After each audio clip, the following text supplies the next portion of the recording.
The fruition of so much work that has been done towards the creation of the exhibition as well as the symposium.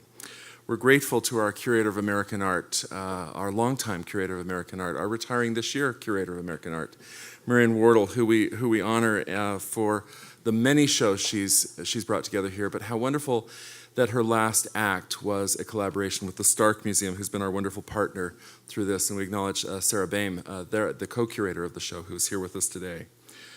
And who will participate in the panel tomorrow. I've found in past events that Marian has hosted or arranged that eventually each one of the participants gets up and bears witness to the powerful effect of Marian haranguing them into compliance and meeting schedules and getting things done, and we appreciate your compliance too.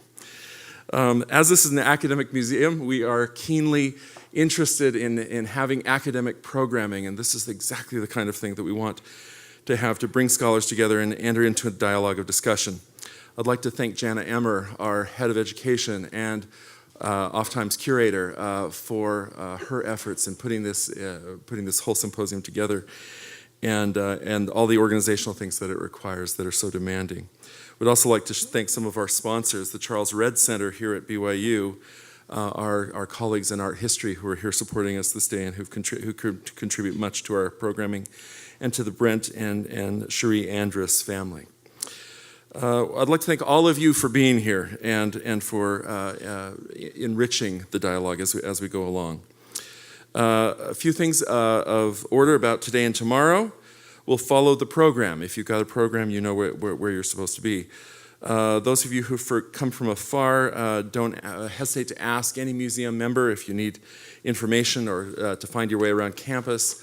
Everything in Utah is laid out on a very careful grid, and so if you get the pattern down, you can usually find it. But we think you're going to enjoy your time on campus here. Our keynote speaker today is Phil Deloria, and when we were planning the exhibition, the symposium, we couldn't imagine a person more appropriate to this topic than Phil, and yet he's on academic leave this year, and Dr. Deloria agreed to do this nonetheless, and we very much appreciate that his words today to us today will focus us and bring us together into a very fruitful day today and tomorrow. I'd like to now introduce our speaker. Phil Deloria is the Carroll Smith-Rosenberg Collegiate Professor of American Culture and History at the University of Michigan. Dr. Deloria is a historian of Native American, Western American, and environmental history. He received his PhD in American Studies from Yale University. He's the author of many publications, including Plain Indian, which received the Gustavus Myers Outstanding Book Award, Indians in Unexpected Places, which received the John C. Ewers Prize for Ethnohistorical Writing in 2006 from the Western History Association. His talk is entitled The Dialectics of Western Branding. Please join me in welcoming Dr. Phil Deloria. Thank you, brother.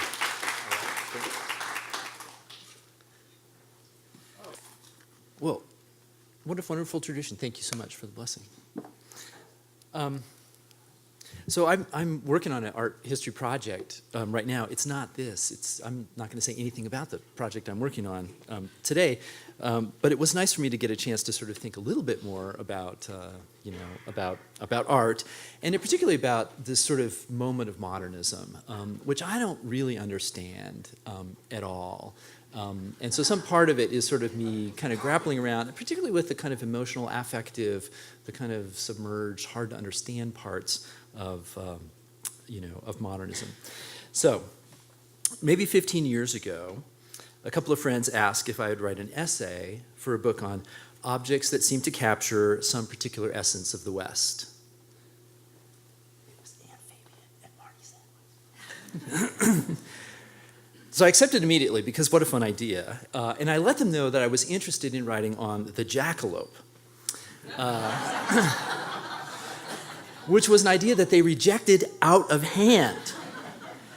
We went back and forth on this because I thought that jackalopes actually had a lot to say about small-town chamber of commerce myth-making, the town being Douglas, Wyoming, about Western humor, hunting, taxidermy and trophies, bar culture, and so on. But it turns out that my friends could not think about jackalope without thinking about jackalope.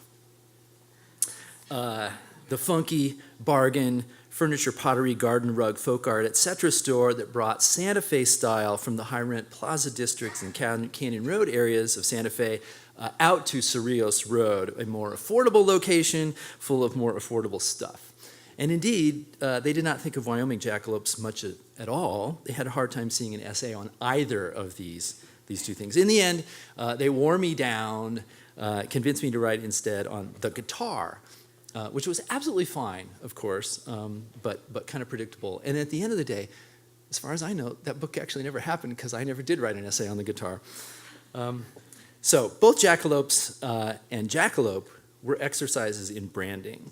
The vernacular, low-tech branding of Douglas, Wyoming, the highly polished branding of a cluster of commodifications organized around the trope Santa Fe style, and the slightly tongue-in-cheek branding of a low-rent, campy version of the same. My friends were wrong, I think. Both jackalopes, like so many other objects, commodities, images, and people, quite neatly captured a particular essence of the West. Well, I'm pleased and honored to be with you today as we gather to think more deeply about the dynamics surrounding the West and the brand and the relation between them, particularly as they played out in the 20th century, with consequences that, of course, extend into the present. It's a fantastic and beautiful exhibit. I've only kind of speed watched about a third of it and kept getting caught up in the movies, actually. And it's actually one of the things that's super cool about the exhibit as opposed to, say, the catalog, right, which is full of interesting stuff and smart essays. But to make the actual visual connection between images and film is pretty wonderful. So I'm going to loop back around to Santa Fe in a moment, but for now I want to jump into this West brand question from a slightly different angle through my friend's jackalope alternative, that is to say guitars and music. So growing up as a wannabe bluegrass musician in Colorado in the 1970s and 80s, as I did, one could not help but gravitate to Hot Rise. It's a local band that had made good on the national scene with beautiful harmonies, great songwriting, and a relaxed traditional style. How many people know this band? Okay, great. They're a really great, famous band. Now, you would not call bluegrass a Western music, I don't think. Its roots are in the South. It has an origin story that's all about Kentucky. Its early exponents included folks like Bill Monroe, Lester Flatt, and Earl Scruggs. And indeed, only one member of Hot Rise, the guitarist Charles Sawtelle, had grown up in the West. Banjo player Peter Wernick was from New York City. West Virginia mandolinist Tim O'Brien carried his Appalachian and Americana roots proudly. State Department brat Nick Forster was born in Beirut and grew up in upstate New York, so there was really nothing Western about this band. They weren't of the West, nor was there a musical genre. And yet Wernick positioned himself as an advocate of what he called the Niwot sound, named for the small town outside Boulder, Colorado, where he lived. And the national bluegrass community sometimes seemed to attribute the band's sound and its success to a certain ill-defined Western quality. Now, this wasn't crazy, but it is a tiny bit odd, and so constitutes a thread I'd like to tug on for a minute or two in an effort to unravel a little bit of that weave of what Richard White once named the weirdness of the West. We all know all too well just how hard it is to define that object we call the West. There are the environmental definitions, drawing on meridians and rainfall, which are starting to look quaintly 19th century as we confront unpredictable climate change weather patterns. There are the Turnerian-derived definitions focused on either westward-moving frontiers or sectional distinctions. There are the various Limrickian regional paradigms, which ask us to consider the West in terms of a constellation of complex environmental, social, and cultural factors. One of the most important of those factors, as you know, probably, she has a list of 10 things, is ideology. Limerick suggests the region is knowable in part through, quote, a long involvement with the commercial, intentional mythologizing of the West as a place of romantic escape and adventure. This mythologizing has created a nearly intractable dilemma in regional and national self-knowledge. It has material consequences as Westerners reproduce themselves in order to meet the expectations surrounding their region. I'm fortunate enough to teach in Jackson Hole every summer, and it's always fun to see the fake gunfight, every day at noon.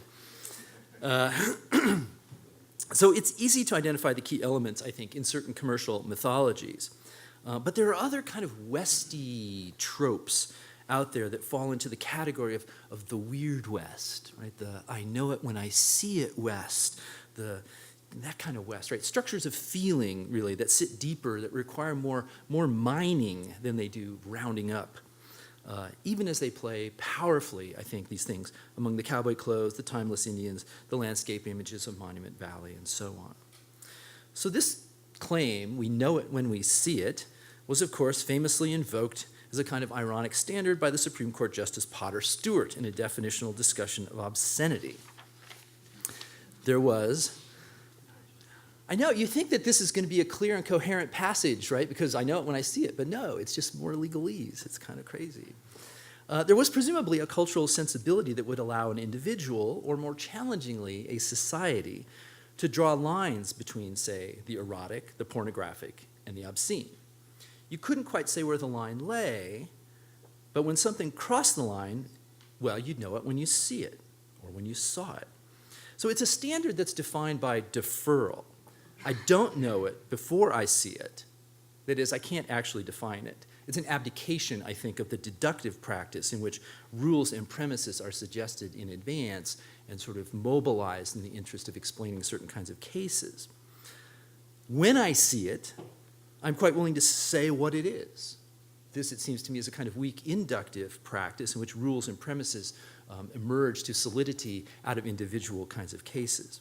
Definition in the breach like this is invitation to uncertainty. As Walter Kendrick has observed, pornography, in the case of pornography is not a thing, but an argument. And so you'll note that I immediately thought to complicate or elaborate this I know it when I see it thing by inserting into the discussion Raymond Williams's theoretically famous and equally challenging term, structure of feeling. The weirdness of the West is not simply a collection of odd material practices, right? That's, I think, the most important thing here. It's also a shared sense that's like a little bit itchy, a bit oceanic, sometimes a little bit scary. Knowing it, seeing it, feeling it, these are all part of the picture of a branded West that lives someplace in relation to, but also beyond its obvious ideological formations. Now, Raymond Williams made a number of goes at structure of feeling. His best-known attempt was metaphoric, with a gesture to chemistry. He suggested that structure of feeling was in solution. It was like salt dissolved in water. Unlike more explicit social tropes, it had not yet precipitated out to a point of clarity or visibility. So imagine adding salt to your water to the point of saturation and thus precipitation. There's one way. Another definition was comparative. Structure of feeling, he said, was not worldview, right, or in cruder terms, the spirit of an age, nor was it ideology, which in his view had more or less saturated and thus precipitated into a kind of visibility and consciousness. A third try was temporal. Structure of feeling was visible only in retrospect. The concept was meant to flag what I think of as that kind of nibbling moment, the pre-conscious social awareness that has not yet emerged, but was so close, right? You could sense it, right? You could feel it was there. The fourth effort was dialectical. Structure carried an implication of solidity, fleeting, or feeling one of fleetingness. The former was identifiable analytically, the latter was elusive and evasive, and therefore powerful. In placing them in relation, Williams wanted to suggest, I think, that feeling was not about subjectivity, was not individual, but was in fact a social phenomenon, structured and shared. So it's hard to define this term, it always has been, but it bears some resemblance to the simultaneous willingness and unwillingness to define things that's captured by the phrase, I know it when I see it, which we can now acronym as IKIWISI.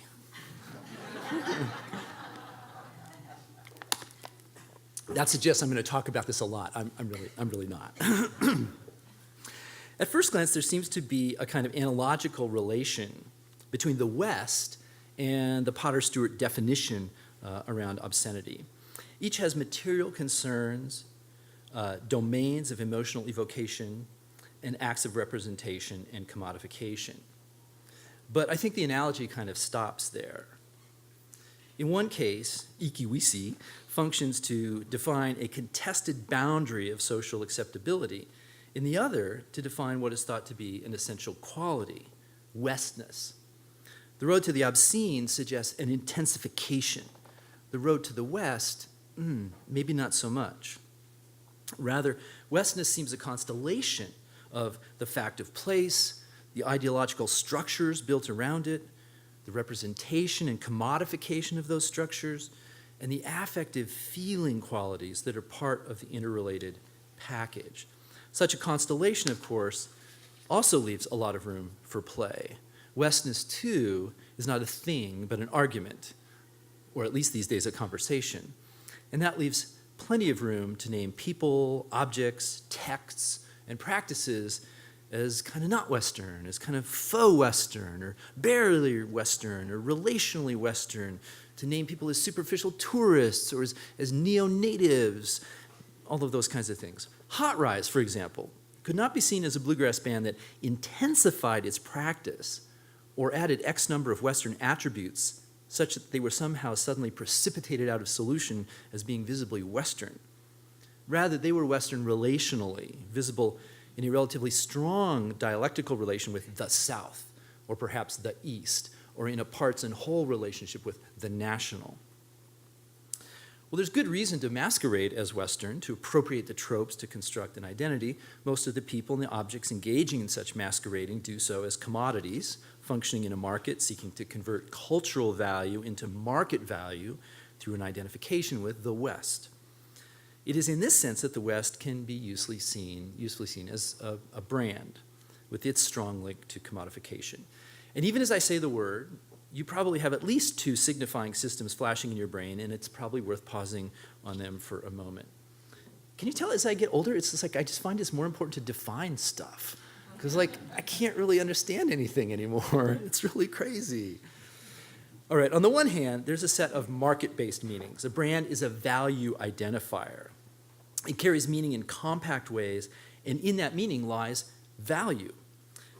Citing Celia Lurie, Marion Wardle, and Sarah Boehm, the authors of the introduction to the Branding the West catalog that complements this exhibit, locate the brand as a dynamic location, an abstraction made concrete in its products and services. So walk around the University of Michigan on a cold winter day, for example, and you'll see a class stratification system based on brand meanings around winter outdoor wear. Wealthy East Coast and international students are wearing Canada Goose down jackets, kind of all of them, as far as I can tell. Wealthy Western students are wearing Arc'teryx gear, or perhaps a nice Patagonia or Marmot jacket. Europeans and kind of in the know, hipster, outdoorsy types might have a Rab jacket. A notch lower on the scale are the kids in North Face, or maybe Mountain Hardwear. Columbia stuff is next, and after that, a series of anonymous, brandless, or at least labelless jackets that shelter poorer students. Brand shorthands a set of cultural conversations and negotiations about class, commodity fetishism, conspicuous consumption, that both have abstract meanings, right? There are affects that attach to these brands. Oh, you're a Patagonia person. Oh, yeah, right? I mean, these meaningless. And that also have market concreteness, because the Patagonia jacket costs $15 more than the North Face equivalent. The brand concentrates, shapes, precipitates, and then values these things. It establishes the most powerful kind of meaning relation that humans can imagine, right? The relations of metaphor, simile, analogy, the focusing of one set of meanings onto another set of meanings so that the richness kind of explodes, and all of a sudden we've got this kind of thing that humans love, right?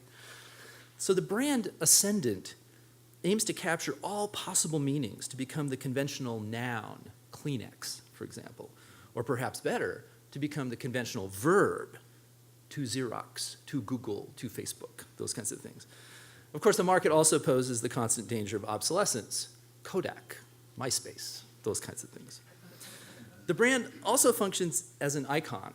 That is, it carries not simply cultural meanings and affect, but also the stories and narratives that put form to these more formless things. If a brand can be said to have goals, they are to become conventions, though not conventional, perhaps.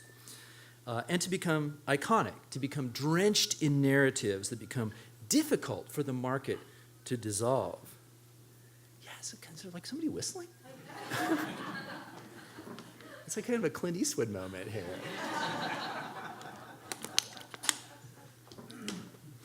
So these narratives, right, that are hard for the market to dislodge. Something like, say, Levi's jeans, which have entire narrative worlds, not one or two, but many of them, built around them and have successfully weathered market highs and lows. My daughter tells me they're totally back in, these days. They're Western, authentic, the prototype for other jeans, like the insanely expensive fashion jeans that exist at the top of the market that my daughter was asking me to buy for her a couple of years ago, but not now.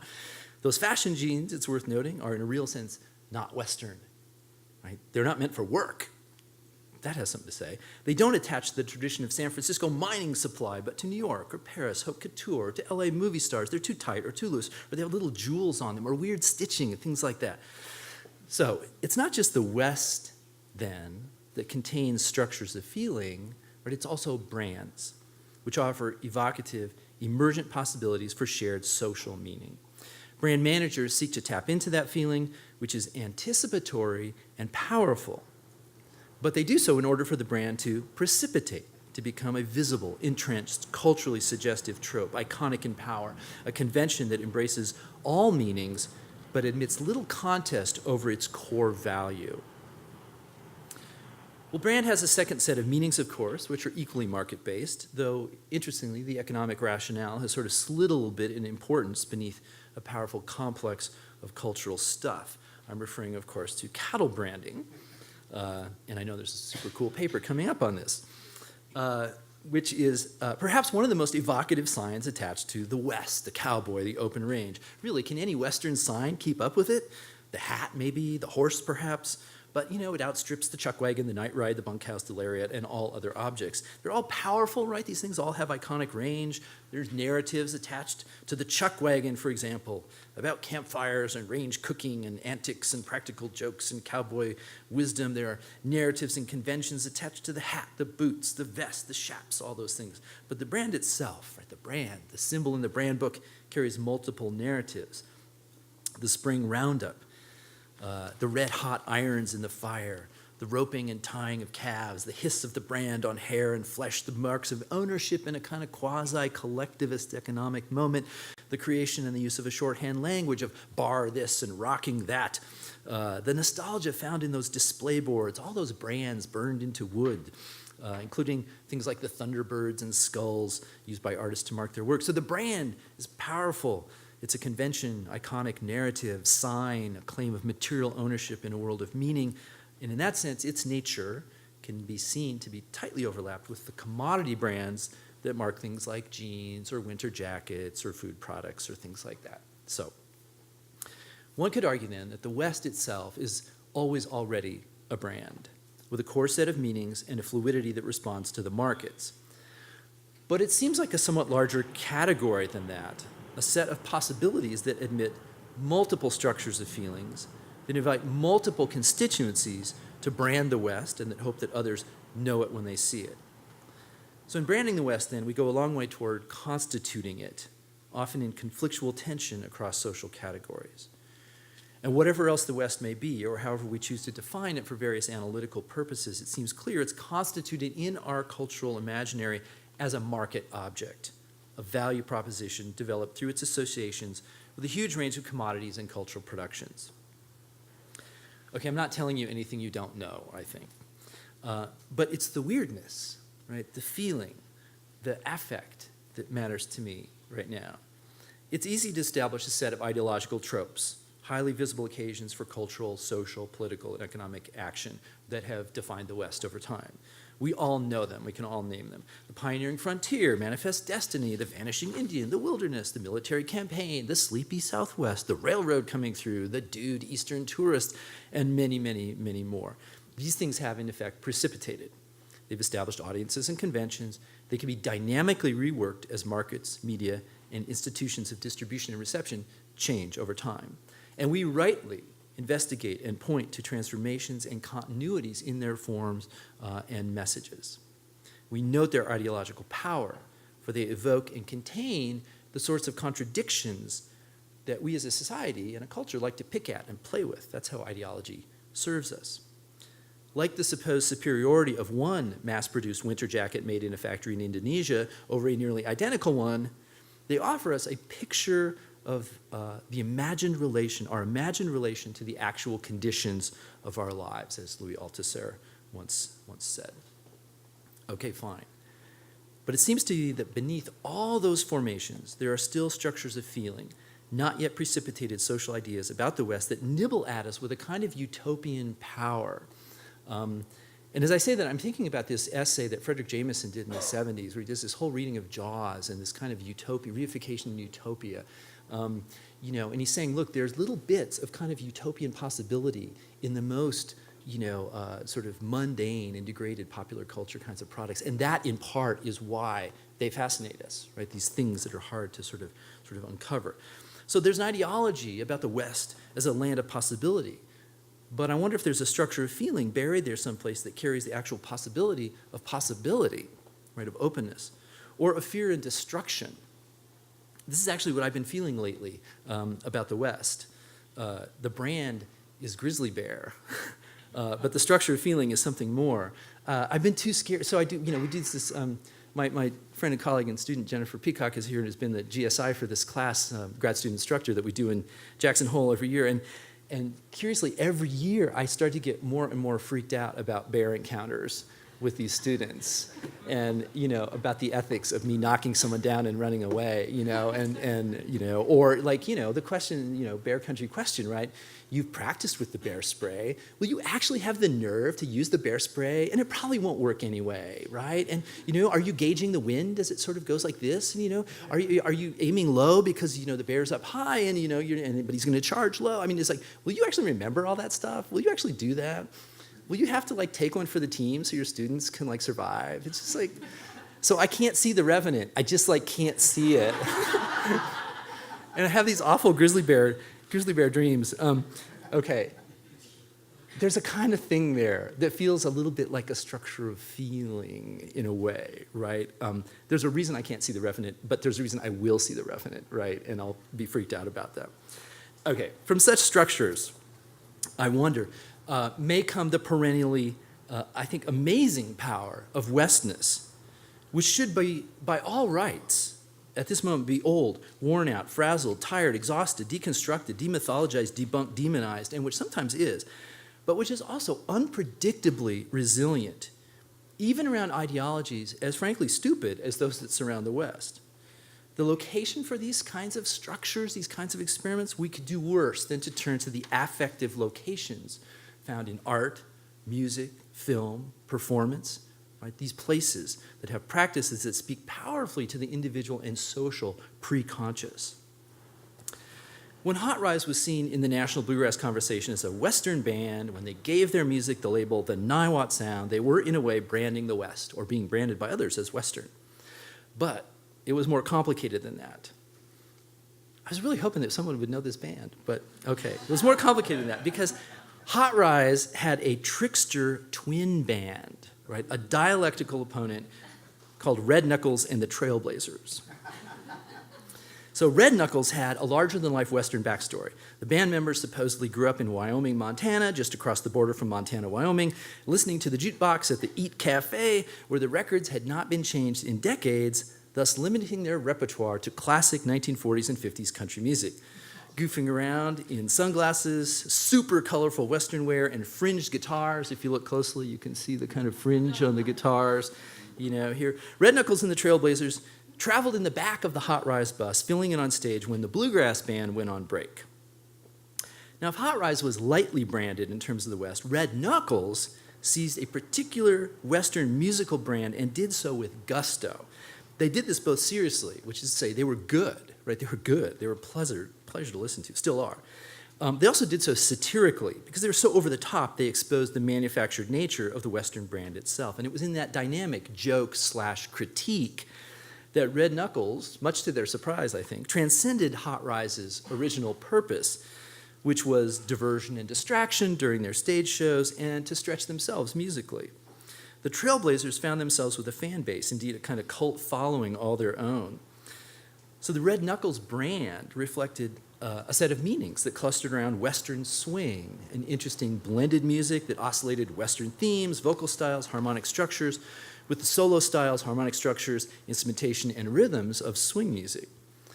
When Red Knuckles took the stage, the band evoked a long Western tradition that went through bands like Asleep at the Wheel, Dusty Drapes and the Dusters, which was the premier regional swing band in Boulder when Hot Rise was inventing Red Knuckles, national bands like Riders in the Sky, back to Bob Wills and the Texas Playboys, Spade Cooley, Milton Brown, and other masters of Western swing of the 1930s and 40s. So Red Knuckles was authentic while mocking the idea of authenticity. They were boisterously inauthentic, even as they offered stylistically serious, well-played, authentic music. They were Western tricksters who took shots at the non-Western nature of their bluegrass alter egos.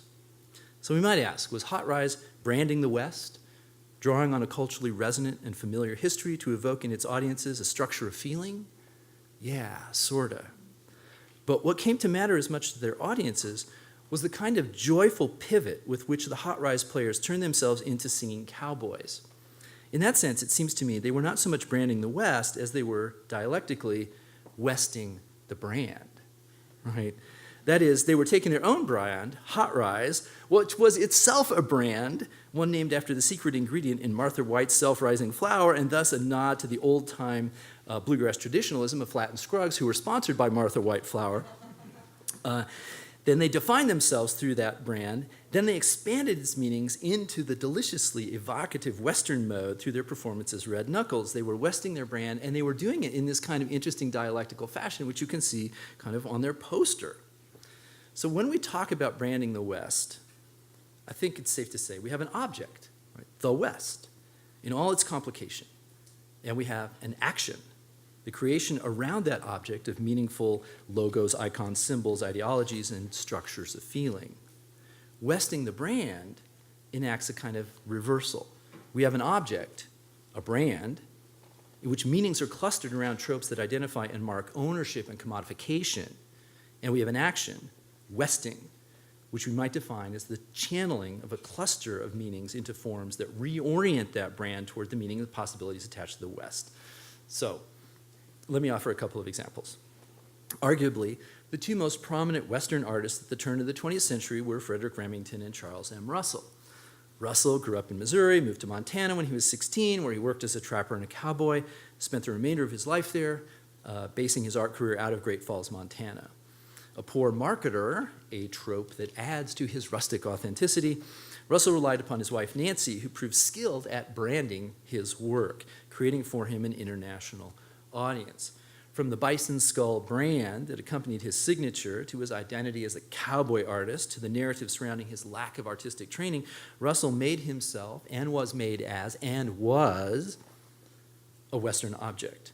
The marketing surrounding him, even today, can be seen as a kind of branding of the West. Frederick Remington was a Yale football player and art school graduate who took a young man's trip in 1881, creating around it a mythic narrative of the vanishing West. I'm just going to read from a kind of very famous quote that Remington, wrote later in his life retrospectively. "I was in the grand silent country following my own inclinations, but there was a heavy feel in the atmosphere. The times had changed.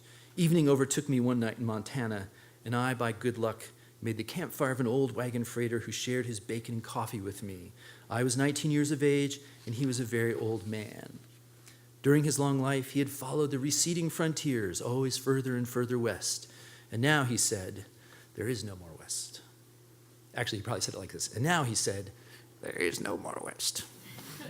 "I knew the railroad was coming. I saw men already swarming into the land. I knew the derby hat, the smoking chimneys, the cord binder, and the 30-day note were upon us in a resistless surge. What was Remington to do? Well, he went back east, right?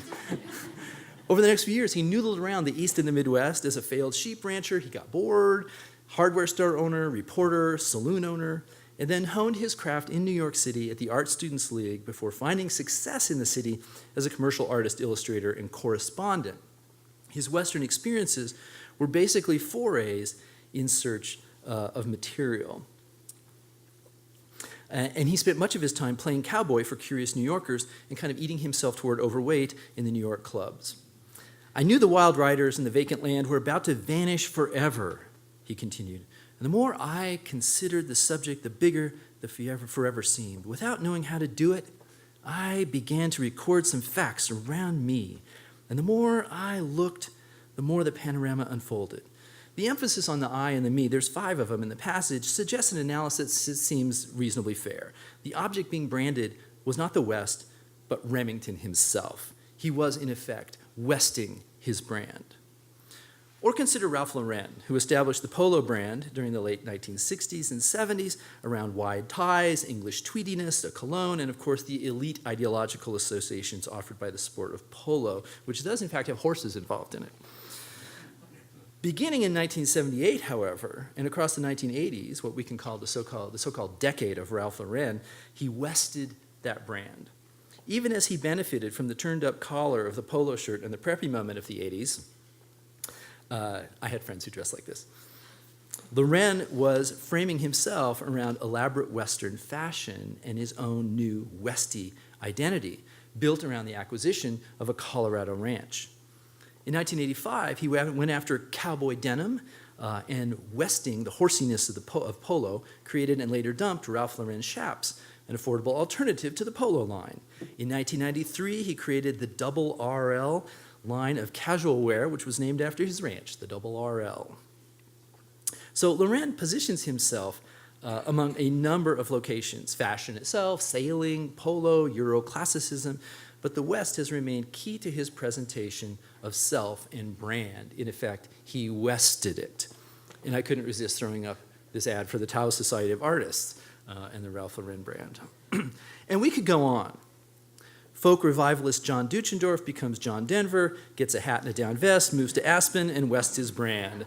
After the breakup of the first edition, folky rocker Kenny Rogers, you recall, I just dropped in to see what condition my condition was in. You know, remember this song? Yeah, oh yeah, right, that's Kenny Rogers, right? Kenny Rogers, after the breakup of this band, grows a gray beard, gets a vest and a hat, becomes the Gambler, and wests his brand.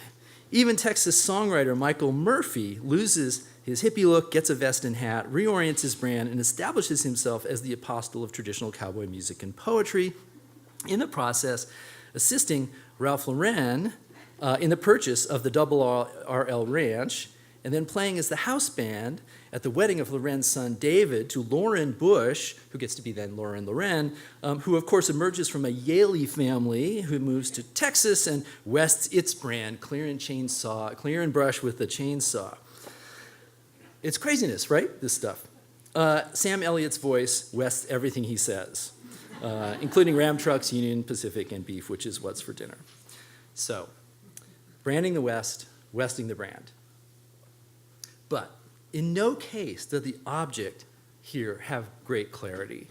The West, okay, I know it when I see it. The brand, coherent but complicated, purposefully. It's almost always open to multiple significations. Likewise, the actions should be seen as equally complex. Branding takes one into a mixed terrain of ownership, commodification, representation, and affect. Westing entails the attachment of often unstable ideological tropes to equally unstable objects.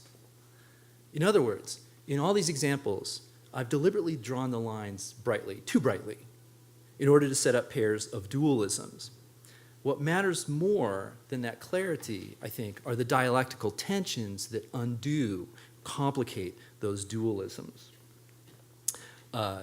Because these things are they're unresolved, right? And perhaps they're unresolvable, the tensions between branding and westing, the brand, the West, westing the brand, branding the West. So the greater profit in these examples is not actually to place individuals in their works in super clean categories, but to create a tool to focus the contradictions and to focus the ways we think about them. Michael Martin Murphy, for example, has explored cowboy culture from the very beginning. It's not even that his Wildfire moment, right? His is his biggest hit from the early 70s, Wildfire. You guys, I'm sure, remember this. Yeah, right. Good. Okay, good. It's not even that Wildfire moment, was a kind of blip on the screen. In fact, that song grew out of Indian ghost stories heard while spending summers at his grandparents' Texas ranch, and he was from Texas. He named his first band the Lewis and Clark Expedition. You can't make this stuff up. And he wrote an entire Western concept album about a Mojave ghost town, the Ballad of Calico, recorded by none other than Kenny Rogers in the first edition, who turned out to be much more Westy than we would have ever have thought, right? So these things were then part of complex lives of cultural production. It's not in the brand images themselves, but in these uncertain dialectical kinds of relations that one might look to find unprecipitated structures of Western feeling. So one can, for example, choose to see the members of the Taos Society of Artists as people westing the brand. And when they dress up like this, they kind of make the argument for you. Most arrived with classic academic training, often undertaken in France or Germany. Indeed, many of them met one another not in New Mexico, but in Europe. They kept their eyes fixed on the galleries and exhibits of New York. Many were part of the circuit established between New York and the Southwest, through which people oscillated in space and no doubt in identity and self-presentation. Following the famous sort of mythic origin trip, 1898 trip to Taos with Burt Phillips, for example, Ernest Blumenschein returned to New York and Paris, summering in Taos for nearly a decade before moving there only in 1919. Oscar Burninghouse split his time between Taos and St. Louis for over 2 decades before he made the move in 1925. E. Irving Kaus followed a similar circuit, alternating Taos summers with national and international travel. Joseph Henry Sharp, the sort of godfather of it all, spent nearly a decade in Montana. Even as a Taos resident, he established a global circuit for himself. These men were artists and illustrators. They had to craft a brand for themselves in order to survive economically in a world of exhibits, patrons, buyers, editors, and advertisers. They saw a fine arts pedigree as essential to that brand. It was their object. Westing was their action. But at the same time, they were clearly branding the West, producing images of Indian people, Hispanic people, and Western landscapes at a tremendous rate. Though they claimed critical positions as fine artists, their work as illustrators for railroads, magazines, and other institutions promoted the experience of the West. Indeed, some of them made their initial forays to Taos on assignment. When criticized for their excessive color palettes, they responded with assertions that mingled artistic prowess with no doubt sincere claims to verisimilitude, the claim of so many, right, of us in and from the West. I was there, I saw it, you did not, you have no basis for judging. In this sense, the West was their object, right? Branding was their action. This dialectical motion suggests the mutual constitution of the branded South and the branded West. Both were commodities. Artists sold their paintings, but they also sold themselves. Russell the cowboy, Remington the reporter, Sharp the ethnographer, O'Keeffe the modernist, Dixon the traveler. And as an art cooperative, the Taos Society was all about selling the sense of a school or collective. This is the classic way that avant-gardes made their work both legible and marketable. You know, if you're one person, you're not an avant-garde. You have to be the 6 or the 8 or the Kiowa 5 or, whatever, right? You got to have a group, right? That's how you become legible to a market. So the West was its own commodity, of course, a set of evocative images so drenched in meaning they could be converted into cash in the form of paintings, films, writings, objects.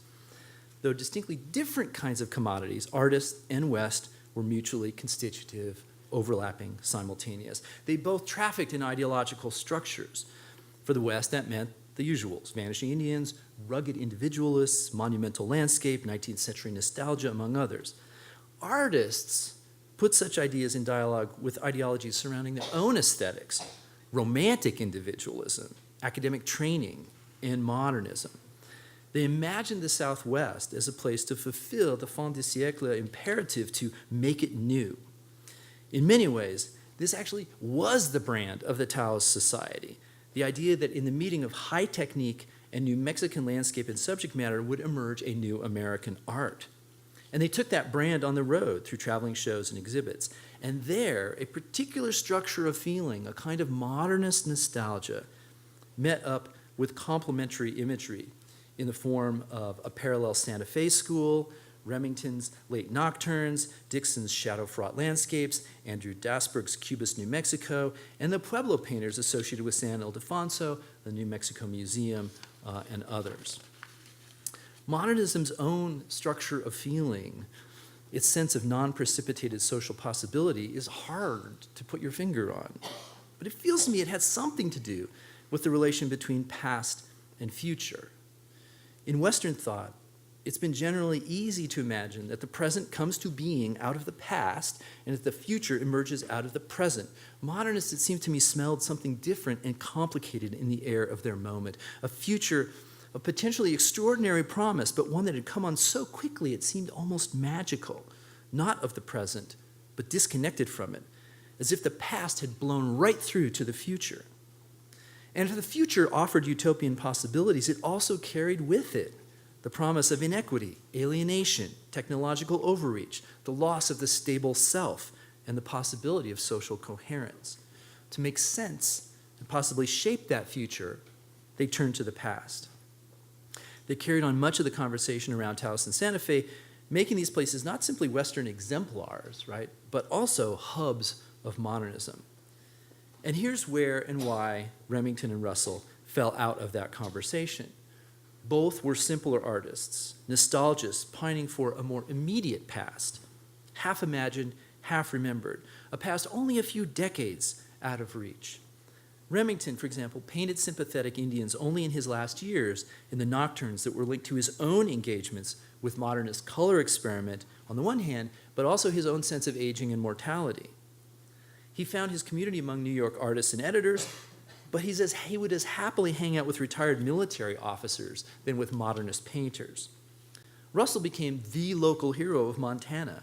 If he ventured into modernism, it was through a few stylistic experiments, not through a philosophy. So there's an interesting moment, right, in which these two painters, right, so important to the image making around the West, actually are kind of turned away from what ends up being sort of the new West of the 20th century. Neither of their names appear on the list of those who sought to surface a new American structure of feeling through the dialectical relation between modern and primitive.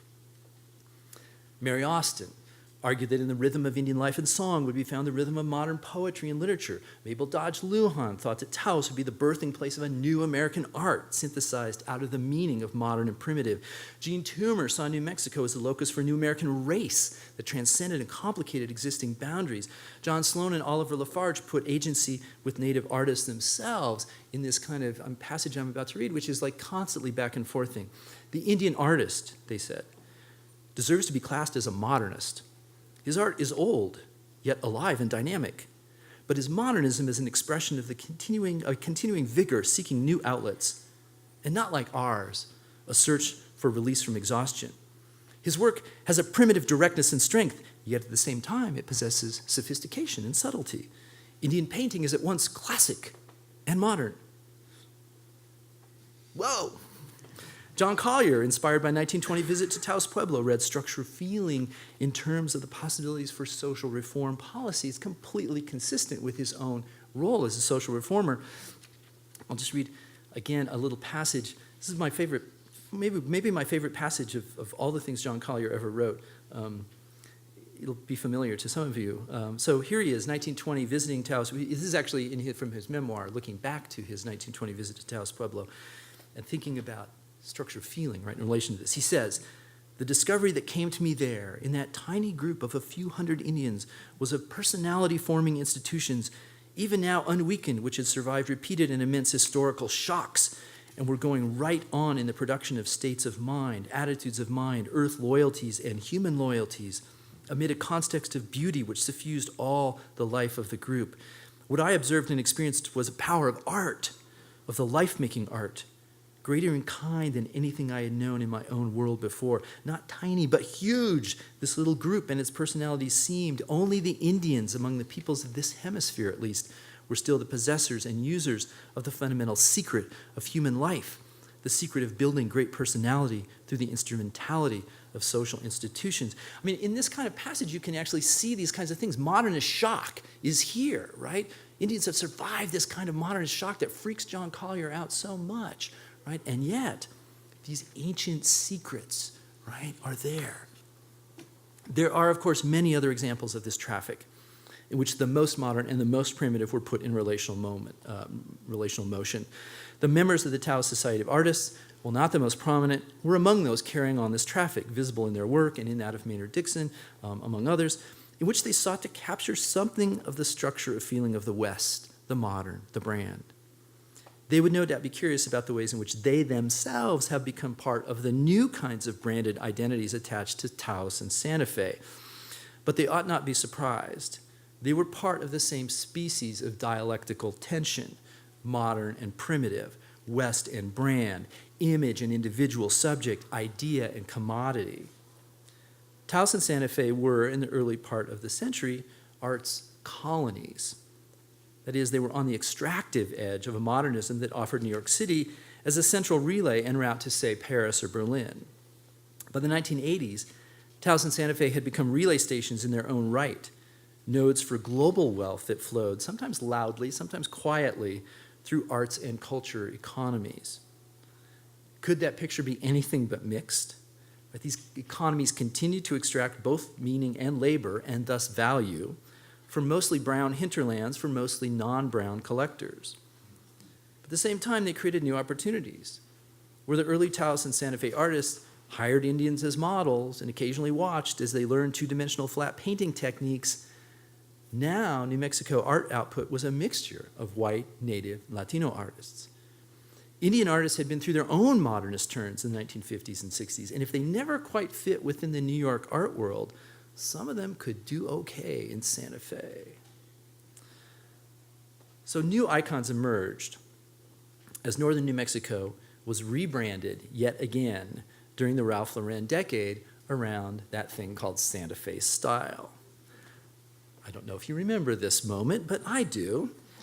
Cocopelli flute players captured ancient indigenous authenticity, as did the various fetishes, kachinas, kiva ladders, pottery, jewelry, and weaving that entered the market. The figure of the howling coyote with a bandana around its neck graced everything, everywhere. Spanish and Mexican colonial architecture, furniture, fireplaces, adobes, ristras, Pueblo revival, a throwback to the 1920s architecture that gave us La Fonda, the Chemo Theater, the Santa Fe Federal Building. A certain color palette of earth tones mixed with salmon and lime pastels, mixed with bright folk arts colors. My wife painted a room in our house this way, actually, in the 80s. I have pictures of it. I did not dare to. I put pictures of me as an 18-year-old with a guitar. I dare not put pictures of this room, you know. A kind of postmodern mishmash of Mexican, New Mexican, Pueblo, non-Pueblo indigenous, and Western objects that was post-1960s New Age, inflected by Loren, Sundance, cowboy poets, post-O'Keeffe landscape painters like Doug West, post-Taoist school portraitists like Frank Howell, celebrity Indian painters like R.C. Gorman and Earl Biss, post-regional popular writers like Tony Hillerman, and so on. The proliferation makes the diversity of the Taoist Society of Artists seem monochromatic and compressed, and suggests the extent to which brands and Wests jostle and nest within one another. Santa Fe style was something of a subset of Southwestern style, itself a subset of Western style. There was a northern New Mexico connection here that was important. One thing, or northern Mexico, rather, connection that was important. One thing that was for certain, however, was that you could outfit your place for less at Jackalope. The store where things were more like it used to be than it ever was. So the Southwest may have given us Cocopelli and howling coyotes with bandanas around their necks, but it was Douglas, Wyoming, a very different place, that gave us the Jackalope. In that sense, the Santa Fe store, with its enclosed prairie dog town and its cheerful rebranding of Mexican arts as Santa Fe style, was slipping the gap and embracing the overlap. It was surely branding the West, and as it borrowed other people's folklores to define itself, Jackalope was just as surely westing the brand. And it is in that simultaneity that we can make sense, or try to make sense, or at least grasp a little bit at the feeling of what was happening when visitors, like my friends, who visited Taos and Santa Fe often, made Jackalope a mandatory stop on their way. At Jackalope, they purchased well-branded yet affordable objects of the West, commodities that carried not simply a fetishistic magic a la Marx, but perhaps also a certain structure of feeling, a not yet precipitated sense of Western possibility. They weren't shopping with a list or a goal. They knew what moved them, right? They knew it when they saw it. Thank you so much.